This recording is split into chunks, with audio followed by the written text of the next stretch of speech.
Salam, bugün sizinlə təqdim etdiyiniz bu maraqlı mənbələr əsasında ruhun ölməzliyi mövzusuna biraz dərindən baxacağıq. Əlimizdəki əsas mətn Sulis Ukvdaveba da Adamini reallığı, yəni ruhun ölməzliyi və insan reallığı əsərindən çıxarışlardır. Məqsədimiz bilirsiniz, xristianlıqda ruhun ölməzliyi anlayışını xüsusən Platon fəlsəfəsindən fərqini aydınlaşdırmaqdır. Həm də bəzi, necə deyim, yanlış anlaşılmalar var, onları da aradan qaldırmağa çalışacağıq. Gəlin başlayaq. Bəli, başlayaq. Və elə başlanğıc üçün çox maraqlı bir detal var mənbədə. Müəllif deyir ki, bəziləri elə bilir ki, o, ruhun ölməzliyini tamamilə inkar edir, amma o, bununla razılaşmır. O sadəcə soruşur ki, bu ideya, yəni ruhun ölməz olması, insanın tam ölməzliyi üçün kifayətdirmi? Yəni bu yetərlidirmi? Aydındır. Deməli, məsələ ruhun ölməzliyini inkar etmək deyil, onun mahiyyətini və insanın xilası üçün nə qədər yetərli olduğunu anlamaqdır. Onda belə çıxır ki, ilk əsas nöqtəmiz budur, ruhun ölməzliyi fikri, xristianlığa Platon təsiri ilə gəlib, amma kilsə bunu, necə deyim, gözü qapalı qəbul etməyib də. Bu çox vacib fərqdir, elə deyilmi? Tamamilə doğrudur. Kilsə bu ideyanı qəbul edərkən əslində 3 dənə çox ciddi şərt qoyub ortaya. Birincisi, ruhlar əzəli deyil. Yəni, əbədiyyətdən bəri mövcud deyillər. Onlar Tanrı tərəfindən yaradılıb. Bir başlanğıçları var. Məsələn, bilirsiniz, Origen kimi bəzi ilahiyyatçılar ruhların əzəli olduğunu düşünürdü, amma bu fikir Veş Ekumenik Şurada, yəni kilsənin ümumi məclisində rədd edildi. İkincisi, ruh heç vaxt heç bir şəkildə bütöv insanla eyni tutula bilməz. İnsan ruhdan ibarət deyil sadəcə. Və üçüncüsü, bəlkə də ən əsası, şəxsiyyətin əsl ölməzliyi ruhun, belə deyək, təbii xüsusiyyətinə, onun ölməz təbiətinə yox, daha çox Məsihin dirilməsinə və gələcəkdə bədənin də onunla birlikdə diriləcəyi vədinə bağlanır. Bax, əsas budur. Bəli. Bu ikinci və üçüncü şərtlər birbaşa ruhla insan arasındakı fərqi göstərir. Mənbədə də qeyd olunur, müqəddəs atalar Afanasi, Yustin Şəhid kimi. Onlar vurğuluyurlar ki, insan psixosomatikdir. Yəni, həm ruh, həm də bədəndən ibarət bir tamdır, bir vəhdətdir. Ölüm vaxtı isə bədən bildiyimiz kimi torpağa dönür, çürüyür. Əgər insan təkcə ruh deyilsə, onda təkcə ruhun ölməz qalması insanın tam ölməzliyi demək olmur axı, eləmi? Dəqiq elədir. Məhz buna görə müqəddəs Afanasi kimi böyük ilahiyyatçılar insanın xilasının, belə deyək, təməlini ruhun özbaşına ölməzliyində görmürlər. Onlar əsas olaraq Məsihin bədən almasını, yəni inkarnasiyanı və sonra da onun dirilməsini göstərirlər. Niyə? Çünki Məsih bədən alıb dirilməklə insanın bütün təbiətini, bədəni də içine almaqla xilas etmək üçün yol açdı.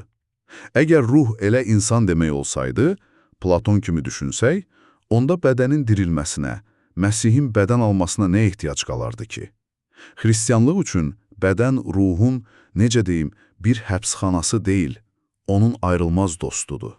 Bu çox maraqlı bir fərqdir həqiqətən və bu bizi başqa bir vacib ayrıma gətirir.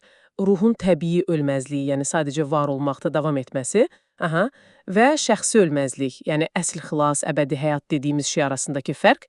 Mənbə deyir ki, hətta lənətlənmişlər, yəni Tanrıdan ulaq düşənlər də ruhlarının bu təbii ölməzliyi sayəsində əbədi mövcuddular.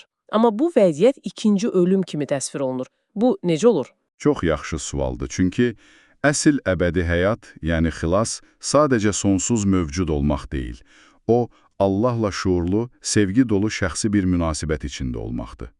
Bu münasibət qırılanda Allahın insanı artıq, necə deyim, tanımadığı halda, xatırlayırsınız, Matta İncilində deyir, sizi tanımıram, insanın əsl şəxsiyyəti sanki məhv olur.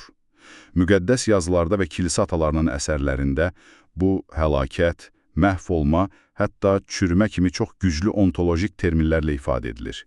Yəni, bu sadəcə mənəvi bir itki deyil, varlığın özünə aiddir, sanki Tanrının yaddaşından, onun həyat verən nəzərindən kənarda qalmaqdır.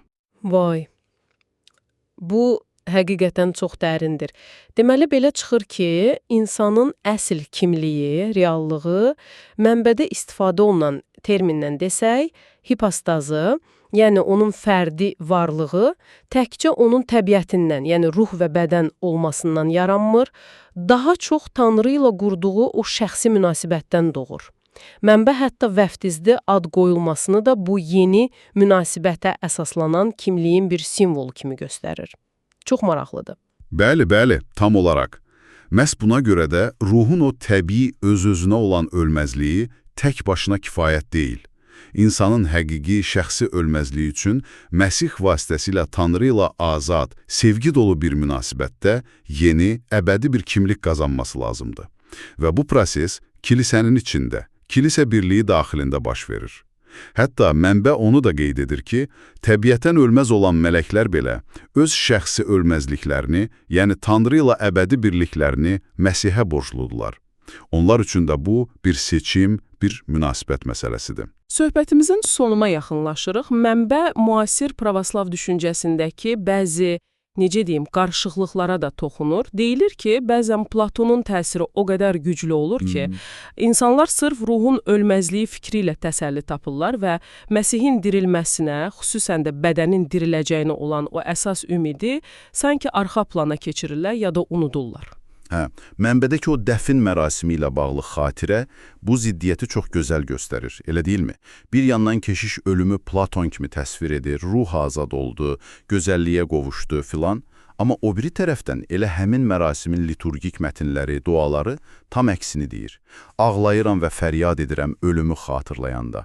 Və müqəddəs Pavel özü də ölümü açıq-aşkar son düşmən adlandırır. Bu onu göstərir ki, bəzən təlimin o daxili gərginliyi ölümün bir faciə olmasıyla dirilmə ümidinin qarşı durması itirilir.